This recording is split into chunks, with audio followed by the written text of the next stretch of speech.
kababayan at sa mga kalalakihan, wag po tayo magkamero ng kasintahan dahil sa pera lamang.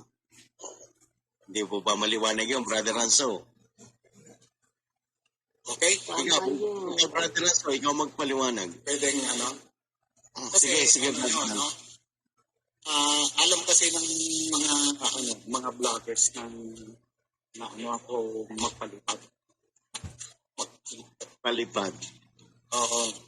Alam Sige. nila yun. No? So, kung may nagustuhan man ako, thanks God kasi nakaramdam ako bago lumala. Dalawang babaeng vlogger ang nakapanat sa akin. Kilala mo yan, Brother Ranso, kilala ko yan. Mga Sabihin mo pa nga yan, dala ko sasabihin ko sa iyo, naging girlfriend ko SKL at na. saka SKL at saka si Tessa, no? Si Iskel. Tinatanong ko sila kung meron silang boyfriend o asawa. Oh my God. Sinasabi nila wala. So, doon pa lang, nakahalata ako. Kaya hindi ako nagtuloy. Pero may mga naibigay na ako. Pero may naibigay ka na. May mga naibigay na ako. Join the club. Join the club. I'm not willing. Panloloko yun.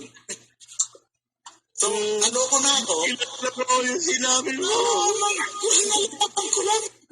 Tinatago pala silang mga boyfriend. Natalo si Iskel. Oh my God. Pero tumahimik ako doon. No? Nanahimik ako. Hindi ako naglabas niyan Hindi ako naglabas niyan. Hindi ko kasalanan. Hindi ako naglabas ang pangalan mo. Ibang tao Ako mo si Brad Ranso.